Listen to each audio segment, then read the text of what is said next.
सबसे पहले मैं रात की बात करता हूं। जब आप सोने के लिए बिस्तर पे जाते हो तो बिस्तर पे जाके क्या करते हो? पहले जाते हो डायरेक्ट सो जाते हो? नहीं, बिस्तर पर जाओ, लेटो, भगवान का थोड़ा ध्यान करो। हे नाथ, आज का दिन बहुत अच्छा गया, इसके लिए आपका धन्यवाद। मेरे से कोई पाप नहीं हुआ, इसके लिए आपका धन्यवाद। आज मैंने पेट भर भोजन किया, दिन में परिवार ने भी खाया। प्रभु, आज की रोटी आपने दी, इसका धन्यवाद ईश्वर को करो। और भगवान श्रीमन नारायण कहते हुए बिस्तर पर सो जाओ। जब सोओगे और भगवान का चिंतन करके सोओगे तो रात को सपना जरूर आएगा। कभी ना कभी आपके सपने में भगवान का दर्शन होगा, और जब हो जाए तो समझ लेना कि आपका सोना जागना सार्थक है। सवेरा होए तो जल्दी जागो। जागने के बाद दोनों हाथों का मंथन करना चाहिए। कराग्रे वसते लक्ष्मी, कर मध्य सरस्वती, कर मूले तो गोविंद, प्रभाते कर दर्शनम। आंखों पे ये हथेली नेत्रों पे लगाना चाहिए और सबसे पहले पृथ्वी माता को प्रणाम करना चाहिए। किसे प्रणाम करना चाहिए? जोर से, पृथ्वी माता को। पृथ्वी मां को प्रणाम करो और सबसे पहले बिस्तर से अपना दाहिना पांव आगे रखना चाहिए। सुर देख लेना जी। आपको सुर देखना नहीं आता कि आपका कौन सा सुर चल रहा है, दाया कि बायां?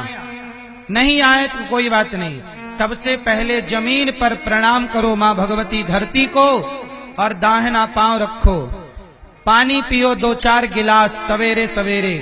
पानी पी के 100-200 कदम चलो, फिर फ्रेश हो जाओ और नहा के कपड़े पहन के 1 लोटा जल, सबसे पहले सूर्य भगवान को जल चढ़ाना चाहिए। सनातनियों की पहली पूजा सूर्य भगवान की पूजा है, इसलिए बिहार के लोग छठ पर्व मनाते हैं।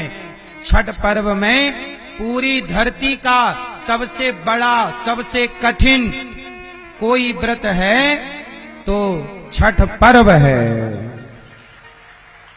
जो सूर्य भगवान की उपासना होती है। छठी मैया की सेवा होती है कि नहीं? छठी मैया का व्रत ये सूर्य भगवान का व्रत है। हर कामना को पूर्ण करने वाला ये व्रत है।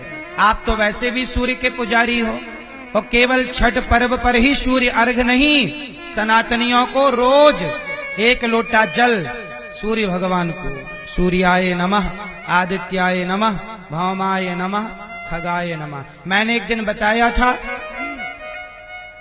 कि पैसा नहीं आ रहा हो, काम नहीं चल रहा हो, तो सूर्य भगवान को जो जल चढ़ाते हो ना, उसमें थोड़ा कुमकुम डाल लिया करो, लाल पानी। लाल जल सूर्य भगवान को चढ़ाने से काम धंधा, रुपया पैसा ठीक आता है, जीवन बढ़िया होता है। छठ पर्व में भी जो आप जल चढ़ाते हो ना, कुमकुम वाला जल चढ़ाया करो। कुमकुम थोड़ा सा डाल के लाल जल सूर्य भगवान को, लाल कलर कुमकुम जानते हो, रोली, सिंदूर, केसर, चंदन, कुछ भी डाल लो, रंगीन जल। और यदि आपके पति पत्नी के रिश्ते थोड़ा खटपट चल रही है तो गुड़ डाल सकते हैं। जल में गुड़, मीठा पानी, थोड़ा सा गुड़, इतना सा गुड़ डाल के और सूर्य भगवान को जल चढ़ाने से आपके रिश्तों में मिठास होती है। जल तो चढ़ाते ही हो, ऐसे कर लोगे तो बरकत हो जाएगी। और ये जीवन के कुछ उपाय हैं जो बहुत प्रभावी उपाय हैं।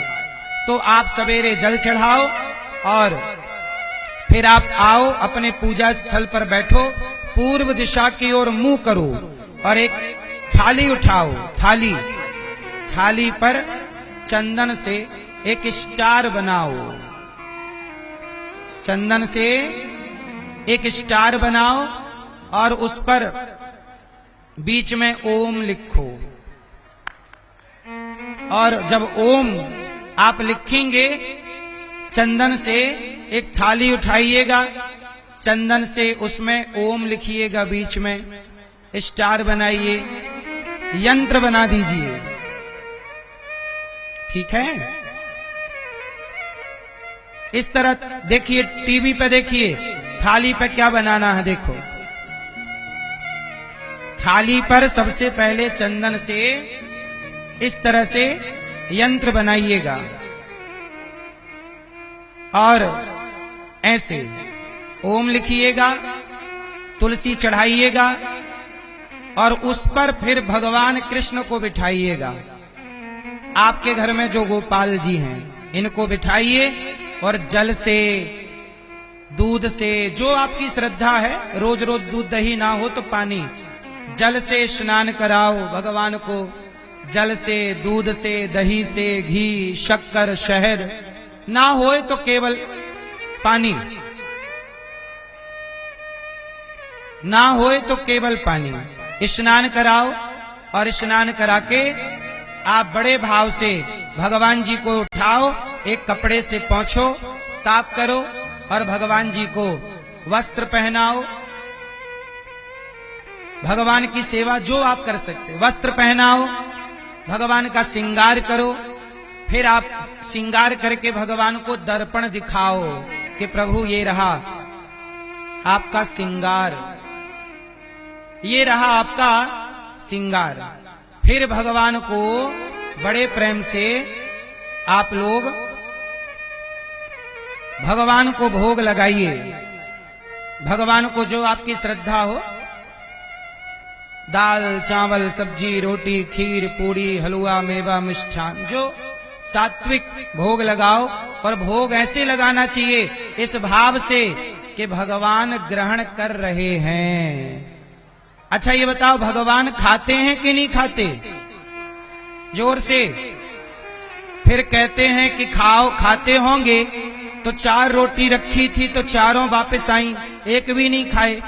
तो सुनो, भगवान कैसे खाते हैं? जैसे जैसे पुष्प पर, अच्छा ये बताओ, जब फूल पर मधुमक्खी बैठती है तो पुष्प से मधुमक्खी क्या ग्रहण कर लेती है? शहद।